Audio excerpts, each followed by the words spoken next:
I'm going to bring a ringer in, and we're going to have an extra train coming down from the mines to get that nice. Joe's bringing his own pins from home. Yeah, exactly. Hey, these are round. These are square mat pins. What's going on here? Of course, like I said, you guys are talking about change on that one. And here, Jack and I are taking chisels to it. Yeah. You're listening to The Crossing Gate, the official podcast of the Twin Cities Division of the National Model Railroad Association. The topics and discussions are about the world's greatest hobby, model railroading. Here are your hosts, Thomas Gasior and Ken Zeska.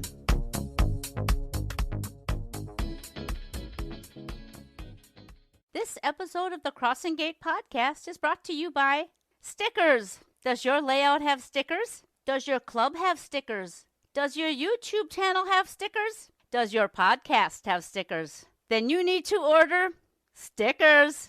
Hundreds and hundreds of stickers. Really? People want stickers like our grandkids have?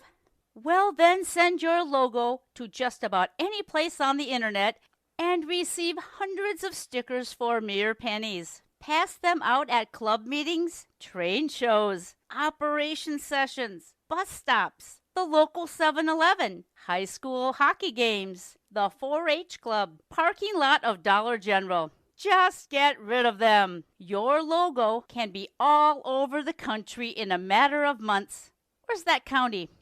You can send them to friends all over the country. Yes, pay $3 in postage to send a 2-cent sticker to people you never met. Other modelers may be impressive with their pin collections, but you'll be the talk of the internet when you have stickers to distribute. Put them on your throttles, your fascia, your lunchbox, the back of your car, your hard hat, any opportunity to show off your well-designed logo to people who have no idea what it means. Does this podcast have stickers? Don't bother me now. I'm ordering some stickers for the Crossing Gate podcast. So get your stickers today. Tom, crossing is spelled with 2 S's. It is? Oh, well, thank you. All right, welcome to another episode of the Crossing Gate podcast. Tonight I'm joined by Mike Jordan. Hello. Joe Binish. Good evening. Patrick Thoney. Hello. And Jack Gutsch. Hello. And I'm your host, Thomas Gasior. And tonight we're going to be talking about and with, I call them the narrow gauge mafia of Western Wisconsin. So there's 3 really good layouts in Western Wisconsin around Eau Claire. 3 really good modelers, great guys. And we're going to talk with them. And I'll start out with you, Pat. Why would you pick the prototype that you do? Was it narrow gauge in the Upper Peninsula?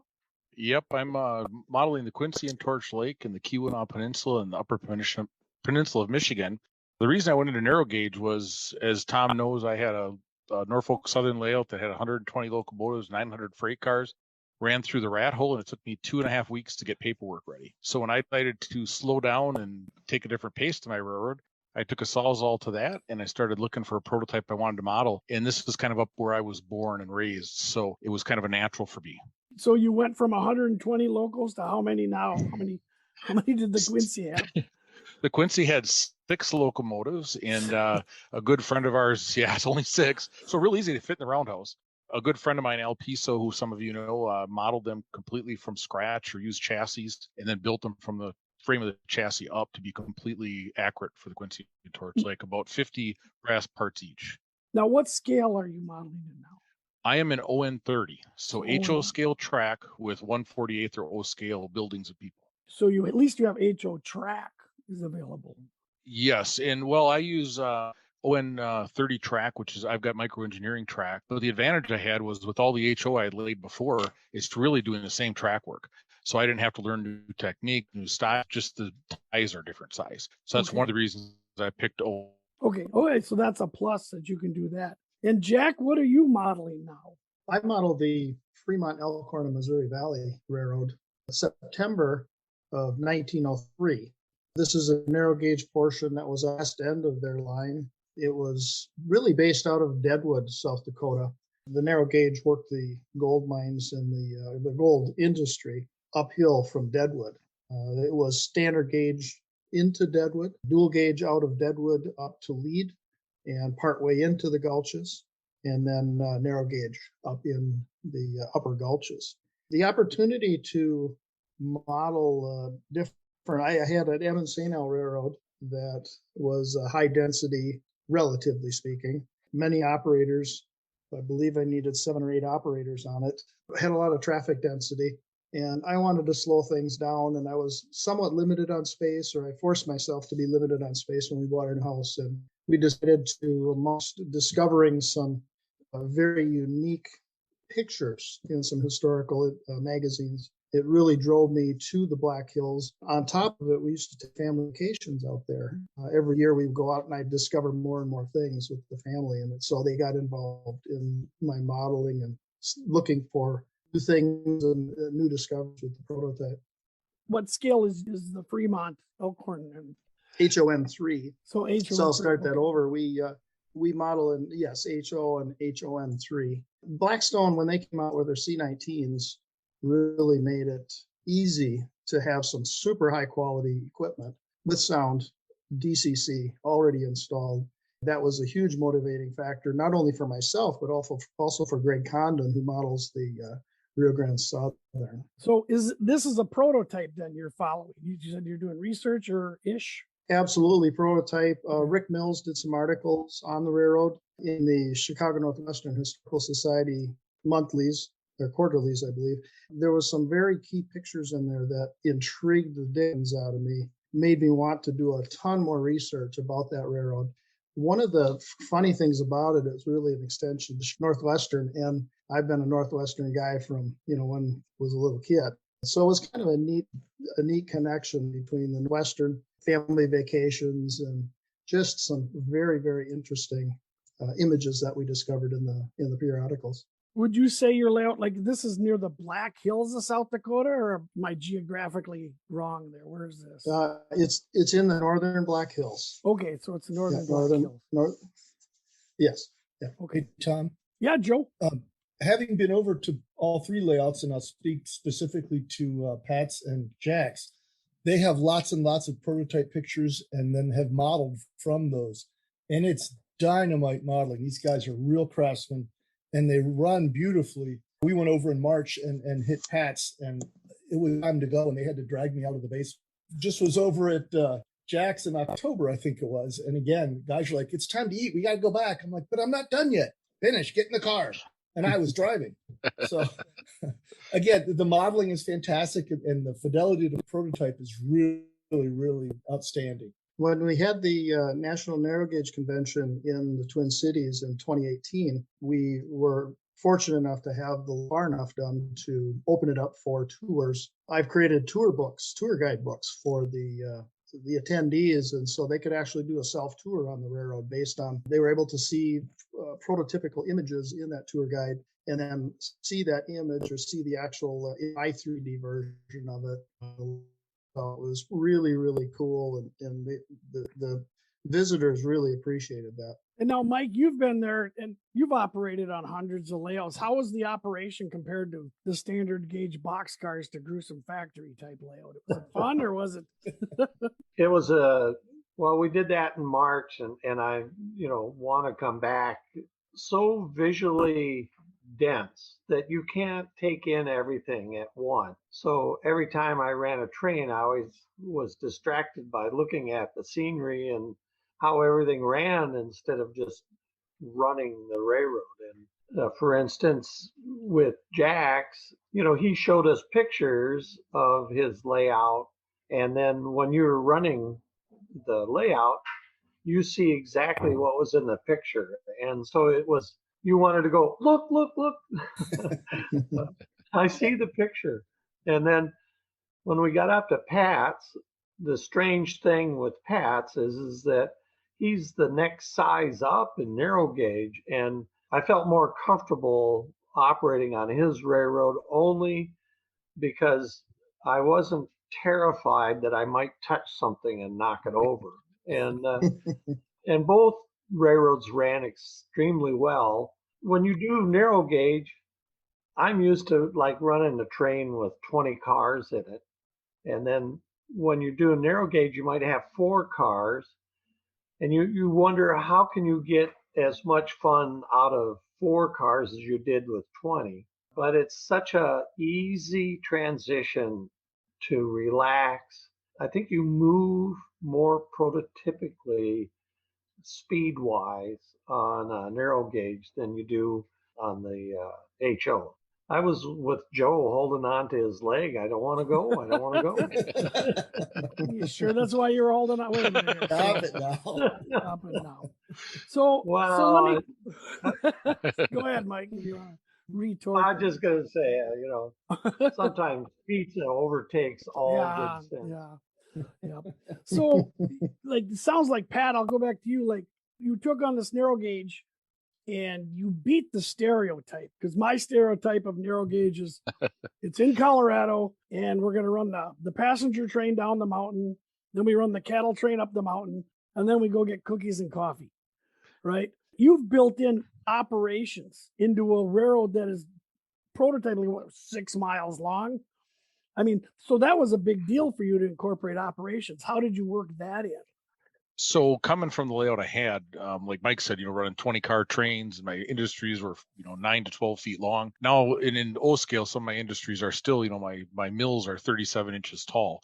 So they really, really show size. But Tom, I'm sorry, you're gonna have to edit this out. You're gonna have to ask me the question again, because I lost my train of thought the hole I went down there. So how important was operations to you when building this layout and designing it, rather than just have the stamp mill and the log pond? It was really important to me. I think that's one of the stereotypes of narrow gauge is it's either a museum piece and you look at it, maybe one train runs through the vista and then that's it. We actually model prototypically and operate prototypically. So I had a lot of paperwork from the Michigan Tech archives that told me what the trains look like, what they consisted of. So it was really easy to build that into operation.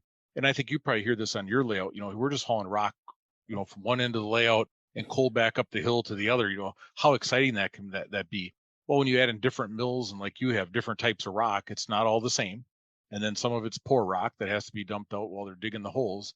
So I think there's a lot of ability to put in operation.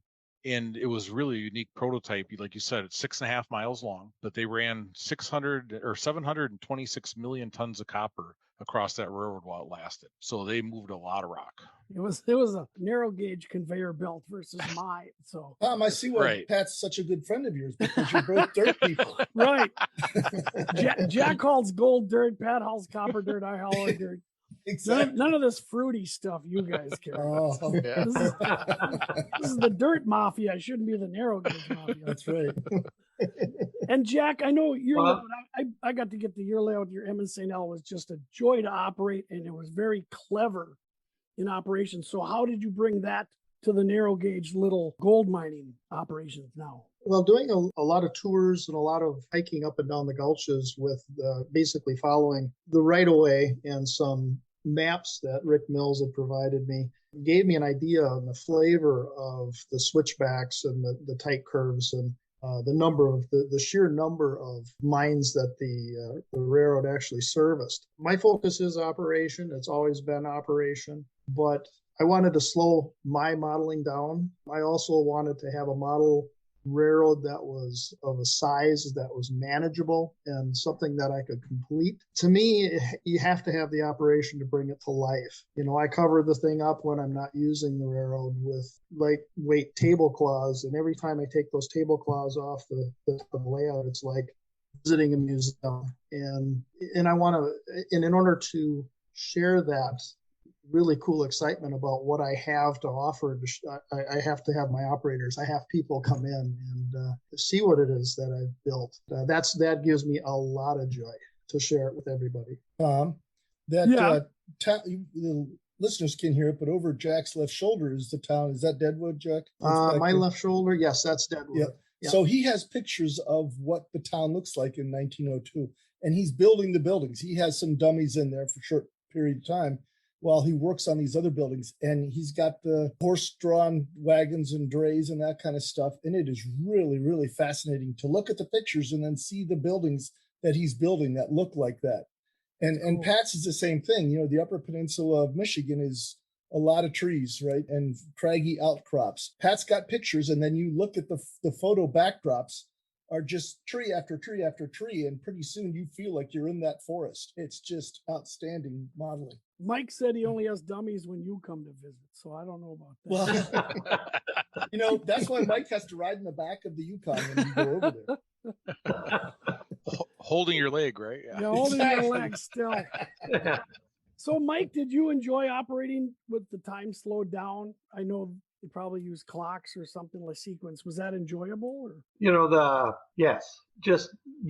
And I think Jack touched on something that's really important is the operation brings the railroad to life. Jack is in South Dakota, and I've been to the Black Hills, and I didn't recognize anything specifically, but I knew I was in the Black Hills. I've never been to the Upper Peninsula of Michigan, but I learned a little bit about the copper operations just studying history. And then you realize that when you're moving this ore as a conveyor belt, just like Pat said, you got different types of rock, you got different types of coal, you got different places that the rock has to go. And on Pat's, the coal went to different boilers. So it wasn't just you were moving a string of coal cars from one point to the other. You had to spot them. So this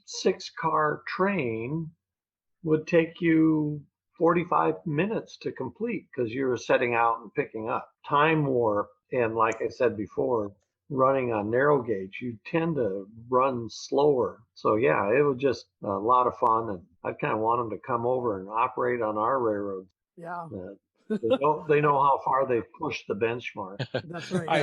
I think too, an advantage that we have in the eras that we model, I'm 1942, Jack is in the teens, is we forget when we drive around today how much comes by train. Obviously, Tom, everything comes off a train somewhere along the way. But back then, everything literally came off the train. A 6.5 mile railroad doesn't sound very long, but you didn't drive a truck 6.5 miles from town with supplies. You put it on a boxcar. So that's one thing that we have that's unique is everything's still coming by train into these communities that we model. Yeah, your era, it was the dominant industry in America, let alone that.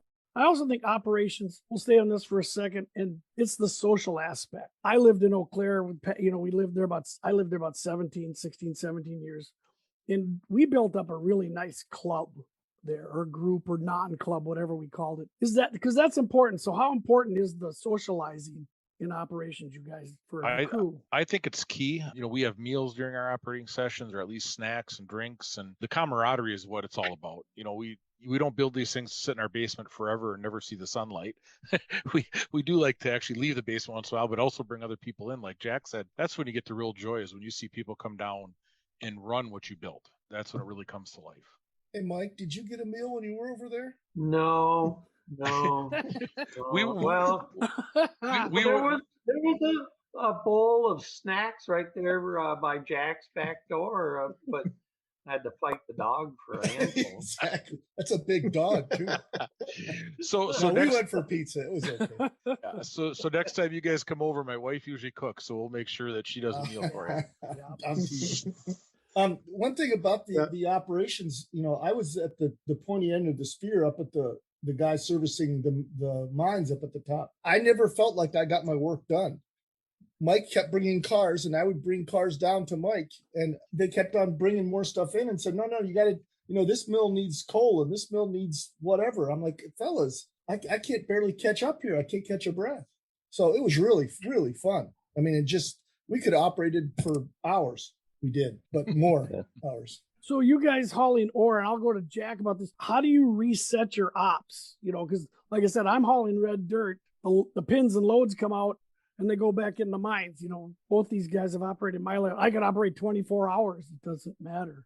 Can you guys do that with the dirt and the coal? Do you guys actually unload the cars, or what have you done in that aspect? On my railroad, it's we run by a train sequence. We don't have a fast clock implemented yet. I'd like to do that. I'll ask Pat a question, and then we'll see what Jack comes back. But I think just in the limited narrow gauge people I've run into, it seems like the research is 50% of the hobby. Do you enjoy that part of? It just seems more intensive in a narrow gauge operation. I think it's such unique history. You know, you can pick up, if you're modeling the Milwaukee Road, and it's very interesting, but there's a lot of information out there. When you do a narrow gauge, you really have to dig, so you become a historian. I've been very blessed that I work with a crew behind me on my wall. The people can't see it. That's a cab from locomotive number 6 from the Royal Quincy and Torch Lake locomotive. I go up and work at the mine with the crew, and we build the locomotives to be climbed on by kids. So they're actually being cosmetically restored. So when I get up there, I first started reading about the history. And it was just all myths that I'd heard about this railroad, that trees were growing through the equipment, the roundhouse was still full, and they really literally abandoned it and walked away. So we get to go up there and take care of these buildings and this equipment, and it's just unbelievable. So yeah, Jack and I and Greg, we've all become historians of our railroad. In fact, I've been asked to go up now and give speeches at the mine about the history of the railroad. So it's really come full circle. And that's like you guys saw, Jack has pictures up too. I think I have, kind of glancing over into my train room, probably 100 pictures up on the wall of the things you're driving past. So yeah, the history is a big part of it. And for me, history was extremely important as well, with the trying to find those discoveries and adding those elements to the railroad to make it more authentic is extremely important. And I think that not only is operations important to me and a lot of fun, and having a group of people come over and operate the railroad, just as fun for me as searching through and finding new documents or new things that we could call them rabbit holes to try and implement more authenticity onto the operation or the view of the railroad. Oh, it's absolutely. Like Pat said, he gives talks, and I've always asked my crew, I'm like, at what point are we the expert? You know, I've dug so much into iron ore on why they switched and done this. I'm like, okay, now it's my turn to write a book or something. Or Mike about the reefer industry. You know, every day he's telling us different things about how the 300 pounds of ice and 200 pounds of salt in 50 cars, and they could load it in there in 20 minutes. And I'm like, that's a lot of high school football players the size of Pat. So I'm like, if you travel more than 50 miles and give a talk, you're an expert. Yeah. That's the measuring thing. So this will be Grog Wright's book. Yeah, Grog Wright's book. Red dirt. I remember an incident that Jack told me, that his family went out to South Dakota on vacation, and his son, and he walked up a abandoned track, and he saw, what was it, a spoil pile or a view or something. And I thought, well, you know, we're usually sequestered in our basement by ourselves. And I think it was great that Jack got his family involved in this narrow gauge quest. We talked about that, Tom Sawyer and other people into doing stuff for your layout. That's very impressive. My wife learned fast. My wife learned quickly that all roads lead to train tracks. So it's kind of, that. Yeah, my wife loves it as we pull up to the grade crossing. I slow down. She's like, get across. Go. Get going. Yeah. So let me ask this. I'm always disappointed the flashers don't go off. Yeah, the flashers don't train. So let me ask this to you, Jack, and then you can pass it over to Pat, because this is interesting. How do you model the interchange? And I know Chicago Northwestern on your line. How do you model the interchange between the standard and narrow gauge? And then throw it to Pat, because I want to know if the Quincy and Torch Lake even had an interchange. But we'll get to that. So how do you model the passing of the torch there, or the freight? Actually, the only materials that went up into the mines were normally pulled by drayage, by wagons and horses. There is no physical, on my layout, I don't represent a physical exchange of materials from standard gauge cars to narrow gauge cars. The bulk of my traffic up into the gulches on the narrow gauge are ore cars to pick up the gold ore. And the end destination for those are also down here in Deadwood. We do have dual gauge idler cars, so that a standard gauge locomotive can move narrow gauge cars in the yard, and vice versa. Narrow gauge locomotive, actually one of the first jobs is to take the idler and two standard gauge coke cars, and deliver those to a mill for fuel. So no direct interchange between standard gauge and narrow gauge, as in a cross dock sort of thing. But we do have dual gauge running to the larger towns that the standard gauge can reach. And Pat, did the Quincy and Torch Lake have an outside connection, or were they just an island? So see, now I tell you I'm a historian. I know all this history. Now I'm going to be a typical modeler and tell you how I do it wrong. Well, you're 50 miles away from us. So. Here comes that bus again. So the Quincy and Torch Lake had dual gauge on top of the hill, but I wanted it to be a little bit more interesting. They also had a connection at the bottom of the hill where they transferred stuff from narrow gauge to standard gauge with the DSS and A in the copper range. On top of the hill, they had mineral range dual gauge, and some things were brought in on the mineral range. They had a very tenuous relationship with the mineral range and never got along. That's why they built the railroad. They couldn't get the mineral range to agree to do what they wanted to, so they could no longer use the tram. So they built a 6.5 mile railroad just not to have to use the mineral range.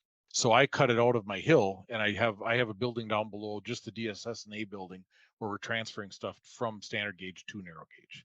And that was basically the copper. That's all the supplies coming in, all the lumber. Yep, all the parts and pieces and metal. Quincy was pretty self-sufficient. They had a machine shop that you could probably play football in. They had a blacksmith shop that had a miniature railroad that ran to all of the fires and forges that were in the building and all the stamps. So they were pretty self-sufficient, but they still needed the pig iron. So the pig iron was coming in. So we bring in pig iron, different materials. And then on my model, I have a little town called Pavola, which is actually a town that exists. The Quincy did not serve Pavola, but again, to make it a little more interesting in modeling, we take that modeler's license, and I have a feed mill and a sauerkraut and pickle plant in Pavola. Being in the middle of the UP, there's no way to get out of there. So I figured that they'd use the railroad. Nice. So you're gonna have Z-scale represent that miniature railroad then? Or? No, I do have the track that runs. You can see the track on all the docks and stuff, but no, okay. I don't have that. Another unique thing they had that I have modeled is they actually had a car that they could run those little railroad cars onto, and then bring it to the mine and lift it onto the mine, drop it down in, then it could run within the mine in those cars too for drill bits and that kind of stuff. Wow. Hey Pat, did the real copper then, did it go by boat to get off of the peninsula, or how did they move the copper to market? The copper then came down as rock ore and went to the stamp mills at Torch Lake, which is a 6.5 mile run.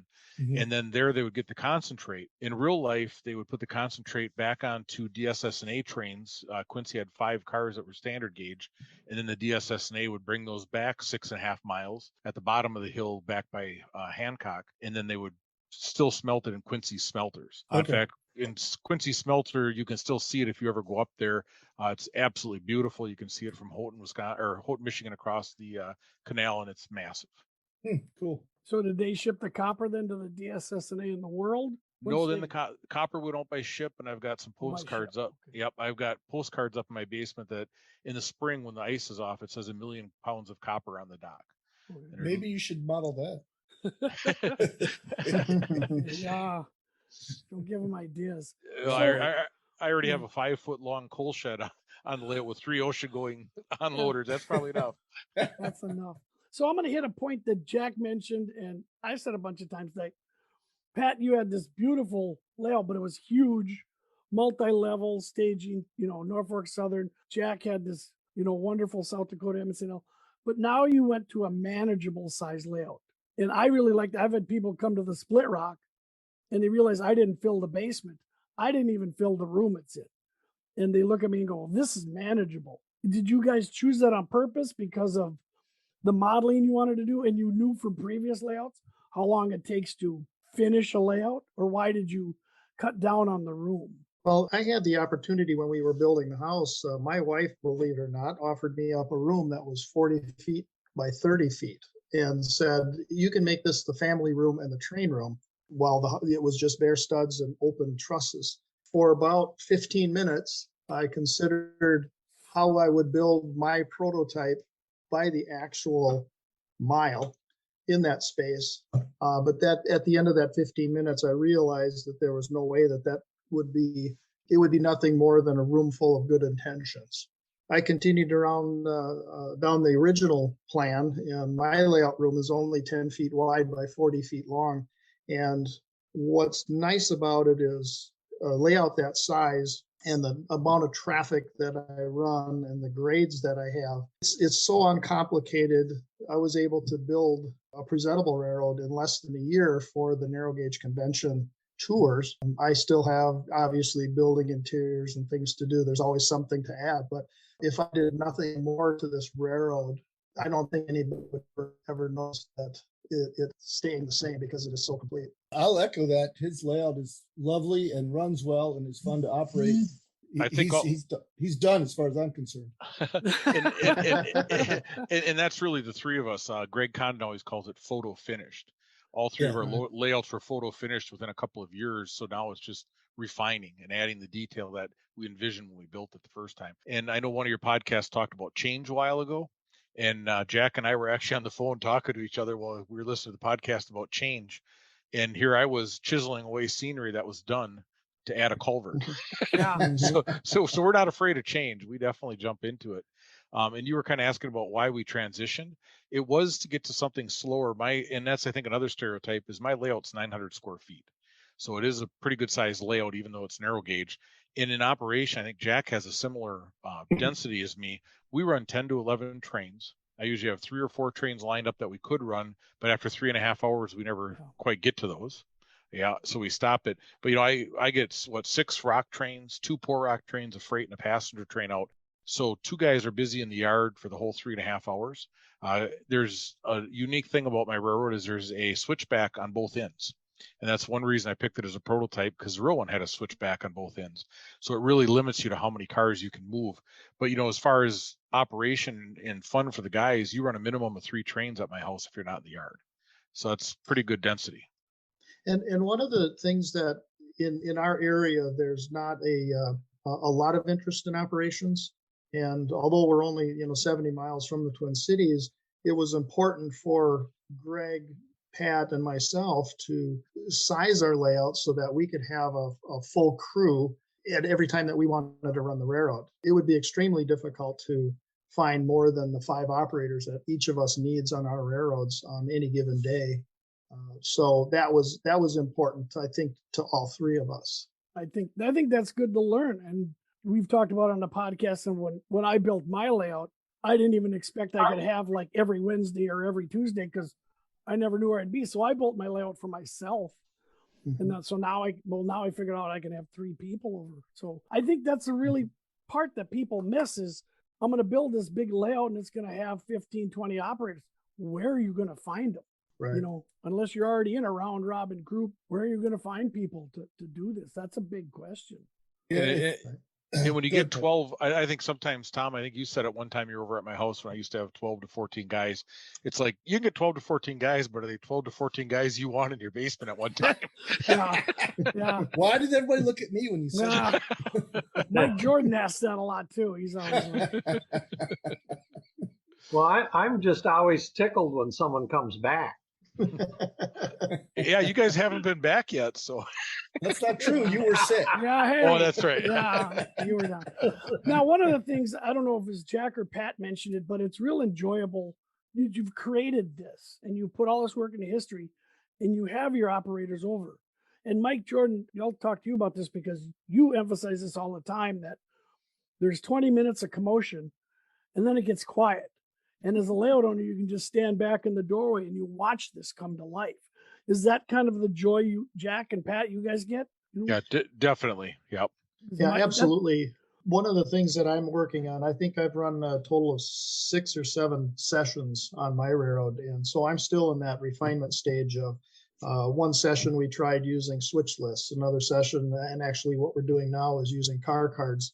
The sequence of trains I've been moving around and adjusting and those sorts of things. So we're still going through that those motions of discovery for operating sessions in order to get the enjoyment level higher for the group of people that are over. Pat, what do you use for an operating system? I use kind of a switch list for my rock trains because they stay the same. And when they pull up to the scale, then there's a spot for them to put the car number. They roll a dice in a box, and that gives them the hundreds of tons. So they actually have to write down their weight of their train. So those sheets stay kind of the same. But then for the freight, I use car cards. And then the yard just has simple demands. Like Mike mentioned, you have to bring cars to boilers in the beginning of the session. It's a demand list of how many coal cars each boiler needs. So you know where they have to go. Now, I want to go back to this dice. Now, Mr. Jordan, did you start a floating crap game when you were there? Or what? Did you You think roll he the got a dice? ride home? Yeah, Yeah. that's Yeah. creative. And that's another thing too with these smaller layouts. You don't need JMRI, right? You don't have to, and you can come up with innovative ways on how to move things like that. And That goes to the flavor of the prototype, though, too. oh, right? absolutely, absolutely. You don't know what you got and things. So let me ask you this: what advice would you give to someone thinking about changing to HON3 or ON30? Are you signing up for pain? Like S killers? Is there anything available, or are you? How much can you get to start out with? Because the DCC systems are the same, right? And the decoders pretty much. But Yes. are you signing up for a lifetime of scratch building? What would you give advice? For me on the HO and HON3, Blackstone has been an amazing supplier. However, their supply has kind of dried up in manufacturing issues. Their models that are being made available by Blackstone are becoming fewer and fewer, and the prices continue to rise and rise. I'm seeing a future of HON3 modelers going back to brass and remotoring, putting sound in order to run what they'd like. Brass now today's price of a Blackstone sound locomotive are pretty comparable once you start adding sound and paint jobs and that to brass locomotives. So I think that advice to someone wanting to get into HON3, and I would say actually and Pat, you can correct me, but I think you want to be prepared to, if you're going to go to some sort of or some level of prototype fidelity, you're going to have to do some scratch building or model modifying in order to be faithful to the prototype. Yeah, if you're doing a Colorado Southern or Rio Grande layout, you're pretty set in ON30 because there's a lot of locomotives out there. Bachmann is still releasing new stuff, so there are new locomotives. And there's a ton on eBay. Having owned a hobby shop in the past, I wish I could say, go to your local hobby shop. They have everything. That's probably one of the biggest obstacles is you do have to become an internet shopper for trains. And I kind of hate that part of it, but there are things available. But like Jack said, if you go to particular prototype, it's a little bit different because even back in the days of wood box cars on standard gauge, everybody still had a few manufacturers making all those cars for them. Maybe they modified a few. In narrow gauge, they built their own stuff right on site. There were a few manufacturers, but everybody was kind of unique to one or two manufacturers. But you could get into it, especially if you do proto freelance, find something you like that you don't have to stick. And that's why, I had a freelance railroad when I modeled modern diesels, so I could have diesels that Norfolk Southern didn't have. So, there's ways around that, but I think there is stuff available, at least in ON30. Do you think the cost is comparable? Because like you said, Pat, I had 120 engines. Jack had, 50, 60 beautiful Emerson engines. And maybe just while you said you only need 6, I don't know how many Jack gets by, that the cost is comparable because you don't have to buy 50 engines to run the C&W East-West line and 500 freight cars. Yeah. So I think that's a balance out. If people are afraid of the cost, you're only going to need a couple Blackstones, right? Jack, or. Right. Yes, I operate my railroad with 3 Blackstone locomotives and then a handful of Bachmann standard gauge with DCC and sound. Right. And so I think by having less, you can put more into them. I was able to take my layout apart, have a huge eBay flea market sale, pay for my new layout, all the bench work, everything. The rec room I'm sitting in, completely finished the rec room, put new carpeting in, a new bathroom in, and still have money for my wife and I to go on a trip because you sell 900 freight cars and 120 locomotives, that adds up. Yeah. And you had decoders and sound. So, maybe it is. People are like, well, it's so expensive. They look like Jack mentioned Blackstone, but you don't have to buy every heritage engine. You don't have to have 2 or 3 locomotives on the front of your train. There's one. Yeah. Yeah, Pat, and I got think kids in college. Can you help me out? Yeah. So I think Joe said it best. It's cheaper than a bass boat. Yeah. Yes. Yeah. Or it costs the best. So you just Either way. you just have to figure out where your expendable funds are going to go. And I've been in model trains. I would have to think probably back into high school, 42 or 43 years. So I didn't buy those 120 locomotives in a year, those 900 freight cars. I collected them for years. So you figure that Yeah. out, $1,000 a year, that's 40 grand. You can build a hell of a layout, but I don't think people have to buy everything today. It takes a while. Right. Mhm. You It's a don't restore a process. Corvette in a week. So it's Yeah, kinda- there you go. Right. Now, you both mentioned that you have switchbacks on your layouts, which impresses me because there's no helix, thank goodness. But how are these switchbacks for operation? Is that do people like that? It really slows things down because like on mine, I limit 3 cars. So you can only, so if you have a 4 or 6 car train, it's still 2 trips down the switchback. And one of the switchbacks is actually right in the middle of the yard operation, just like the prototype. So when Joe was talking about bringing cars to Mike and Mike bringing cars to him, a train comes in and dies in the yard. That means it's got to go up the switchback again and or coming back down the switchback again to make the next train. So it really does add a lot of interest and slows the layout down. And it wears Well, out I don't the, think the those were the wheels. words I used when I was doing it. Jack, do your operators find that annoying, or is it kind of, hey, this is what this railroad does? I'm buying in. I'm buying into it. Right, they're buying into it. It's I think that of all the things to look at, the switchbacks is probably the least interesting on my railroad. But no, what's nice about I think all 3 of our layouts is that it's the simplicity. We don't have bench work. It isn't covered from end to end and front to back with track and turnouts. Very simple track layouts, very simple yards, small, slow. It's I think that can be intriguing for a person that has a space challenge. Narrow gauge allows you to do, regardless of scale, you can do very tight radius curves. You can run some fairly steep grades. And I think that that could be a selling point for someone that would want to get into narrow gauge.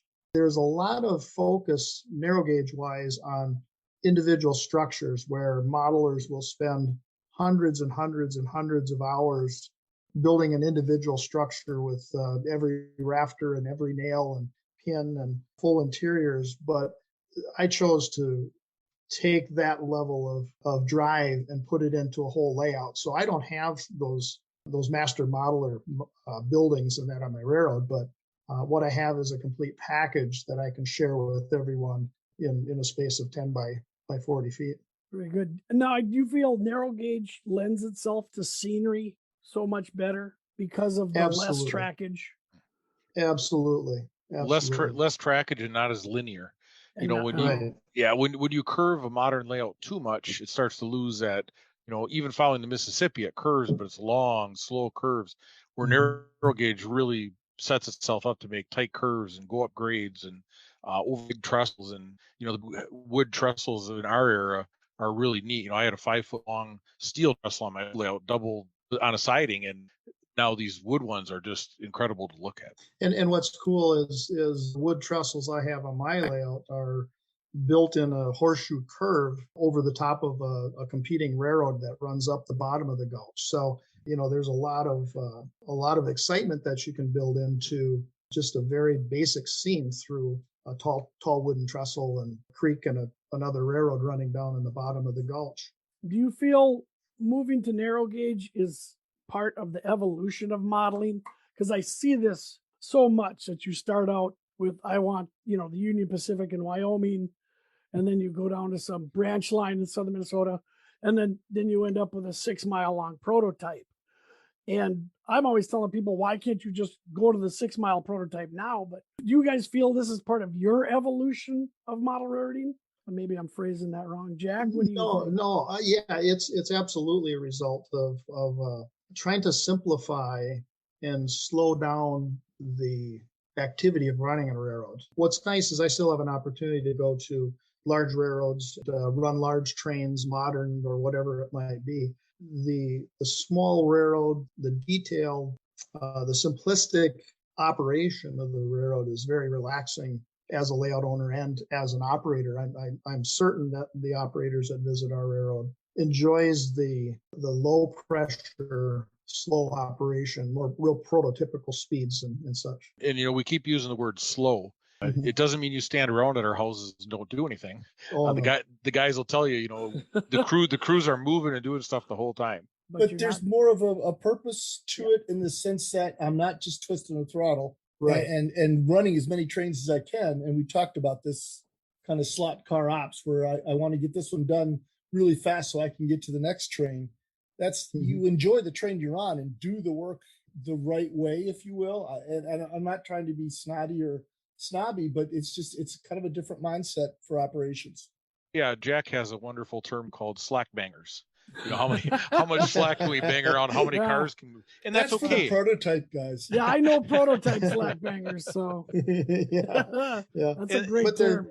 One of the things I discovered on Pat's Railroad is that I worked with Joe, Joe worked with me, and if you have a compatible partner in solving your switching needs, it brings out another level of enjoyment because it didn't take long for us to realize what we needed to do together to make the railroad run smoothly. And that was a pleasure to work on that railroad just to make it operate smoothly. And I'll Yeah, ask we you did our this. best, Mike. I'll ask you this, Mike, because we talk about this all the time. When you visited, they know you were getting experienced modelers when, the Goober bus from the Twin Cities shows up. But how was the job briefing? You and I had this discussion, everything should be on a 5x7 cards and 25 words or less. But how long did it take you and Joe before you were twisting the throttle? We didn't pay any attention to Pat, and we just went to work. Exactly. You might Just want like- to rewrite those, Pat. Things just never like change. just like the old layout, Tom. Yeah, just nothing changes. What was I thinking? And Jack and I and the group that we've got, the five of us, have done a lot of operation. We've traveled around the Midwest and operated. So, we took I hear this on your podcast a lot, we ergonomically made the railroads comfortable, good signage. We have complete instructions on the sheets, although I don't always read Jack's instructions quite right and I do things wrong, but they're there. Yeah. Well, I always say I can read. It's comprehension that I have trouble with. You guys think that's important? Jack, do you have much of a job briefing when everybody steps into the train room, or is it not too bad with a new crew? No, crew? with the new crew, I'm just still refining. I'm so few sessions into it.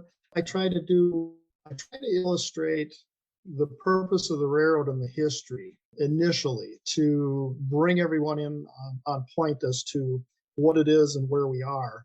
Each of the trains has a specific instruction card that continue to be refined and becoming more clear for new operators. But I believe that simplicity is the most important thing for new operators. And you have to tailor your operation to the least experienced or the least skilled operator that you might have. And I think good, clear paperwork with as few instructions as you can is very important. Now, car cards and waybills are, the standard nowadays. I did start out with switch lists, and those just didn't seem to work out well. They were just a little too confusing. So I set those aside, but I continue to refine my operator instructions. Even with the regular crew coming over, I made another set of updates off of our last session so that when we operate here in 2 weeks, that they'll get another chance at helping me correct and simplify my paperwork. That's always Jack, Jack- I'm free in 2 weeks. Well, let's get a date. Well, that's the Yeah. isn't that the I don't know what time Christmas to New Year's week. Everybody's operating. So, Right. Mike, what were you Right. saying there? Well, I just wanted to touch on something that Jack said that I think is more important for narrow gauge railroads, and that is the story of the railroad is more important to having a good time than any other type of railroad because you're going a little slower. So the story is very important. Where Jack is picking a certain day and he's making his railroad that story of September, 1917 or 02 03. or Yeah, 03. 1903. 1903. That if you buy into that story of the turn of the century, you'll have a better time operating on these slower railroads. And you also touch on the detail that narrow gaugers are modelers, and they enter into the operations, but they don't give up the modeling part of it. And I think that's another thing about narrow gaugers, besides being weird. But those two things kind of separate you from the rest of the herd. I don't think it's narrow gauge. It's just the hauling of the dirt. That's what you're trying to say. Just dirt haulers. Well, one of the arsenic. Go ahead, Jack. Well, I think it's important that, for both Pats and my prototype, while my railroad, the prototype, was financed by the Chicago Northwestern in its inception, it's a very unfamiliar prototype to most people. There's a signature scene, actually 2 signature scenes on my railroad that I would be willing to bet that 75% of all the world's narrow gaugers have seen the images of those, but never understood where they were, other than they were just, oh, wow, that's really cool. Hey, check this out kind of thing as they share their hobby. But we actually can, it's here on my bookshelf, right here. Do you remember that very specific model station? It's on my prototype in the right town, in the right block. The reception that I got from the narrow gauge convention tour in 2018 really helped reinforce that it was important to not only share those, but to let them see some of those things or re-see some of those things that they might have seen 6 years ago or 12 years ago, but just couldn't put it in its place. Yeah. Well, don't you have a photographer that on your layout that took a picture of the scene that is famous? Yeah. Right. There's a real famous, it's called 3 Tiers at Lead. It was Burlington CB&Q trolley line that went under the Fremont, Elkhorn, and Missouri Valley truss bridge, which was under a very tall steel trestle that went from one side of the gulch to the other for hauling ore from the Homestake mine to the Homestake mill. I actually have a model of the photographer and his wagon and horse that took that image from the street view. So if you look at the image, and you can imagine looking at the model on my railroad from that photographer's perspective, and it's really kind of a neat perspective for a visitor to see. No comments when I call narrow gaugers weird, okay? Jack, being a prototype guy, and you want to get it as correct as possible, did you do the research as to what color the horse was? Yeah. Well, it was black and white. Okay. It was definitely black and white. Well, I just like that he outed himself. He modeled 1903 so he can save money on vehicles. Right. Not when you buy these wood wagons and have to assemble them. Oh, I bet that's worse. HO scale horses are expensive. Actually, the worst part about building those wagons is carving those spokes on the wheels. Yeah. Wow. So we'll finish it up. Pat, I wanted to ask you a question now. The cornerstone of all this is there's I don't know what they call it, the Short Line and Narrow Gauge Gazette, or the other way, Narrow Gauge and Short Line Gazette. Wonderful publication by White River. Friendado Vondrak. Subscribe, people. Have you guys been in that or are going to be, or should we just be hush hush, or what? So I was in Narrow Gauge Gazette back in the Narrow Gauge Convention. I think was that 2017, if I got the right year. They did a spread 18. So they did a spread on my layout that year. Okay. Then I was just in Narrow Gauge Gazette again here. I believe it's the September-October division magazine. I'm going to be in Narrow Gauge Gazette again in the next couple months, 2 more times, and then I'll be in the ON30 annual, which is their yearly magazine, every year from now until the convention. Wow, that's cool. Right, and they're trying to generate the interest in the tour part of the convention by featuring the layouts. Greg's layout has been featured. He's a regular writer for each issue of the Gazette, and I've been invited to get my railroad articles written, pictures taken for not only the Gazette, but also for the H13 annual. Cool. Then I also got accepted for Model Railroader. I'm just waiting for it to get published. MR doesn't tell you when they're going to publish it. You have to watch the magazine to find out. Yeah, hopefully before you die. Right. You guys are almost as bad as MMR, so you're going to have to start carrying a crown around. Yeah. That's fantastic. roll out the red carpet. No, well done, gentlemen. Yeah, that's These great. are beautiful layouts, and I'll talk to you after the show if you have links somewhere people can look at these, because we're definitely going to have part 2. I want Greg on here. I watched Greg's clinic in the lacrosse convention about how our friend Tim Moats made chalkboard, stickers for his depot and his layout was just beautiful. Yeah, his layout is again It's just just- gorgeous layout, and we had a heck of a time operating that layout when it was we were over there in March. Yeah. Well, and Tom, I know some of these guys have come and operated. The other thing would be to do a operating then part 2 podcast afterwards. Yeah. Have all the podcasters come and be the Crossing gate. operators. Yeah. Crossing gate after dark. Right. That didn't go well last time, Tom. You had technical difficulties. That's with the on model pay-per-view, so it's just kind of. All right, gentlemen, I thank you, Pat, Jack. I appreciate you coming on, Mike and Joe. We'll definitely have part 2 because there's so many more questions we all have, and hopefully by then I'll get over to see these layouts with my new schedule. So thank you, guys. And thanks, everyone. So with that, we'll let everyone say goodnight. Good Good night, night. everybody. Good night. You've been listening to The Crossing Gate, the official podcast of the Twin Cities Division. You can find us on Facebook in our group, the Twin Cities Division of the NMRA. You can email us at tcdnmra@gmail.com. Thank you for listening, and don't forget to subscribe for future podcasts.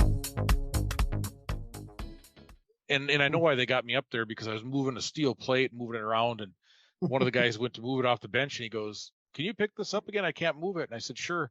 And I move it, and he goes, "I wonder how heavy it is." It was a 250-pound piece of cast metal. So that's why they let me come, is I'm the forklift. But Your yeah, we have a nickname lot is of fun. Grog. Rock, Yeah. Grog.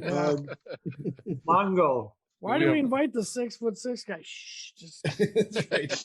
He sure eats a lot. Never mind. Tom, it's like when Throw when we had the modular club, somebody said, "You're in it because you have a pickup truck." yeah. Yeah, exactly. Yeah. Oh, How do I join, or is it a public group? It should be public. it's $20.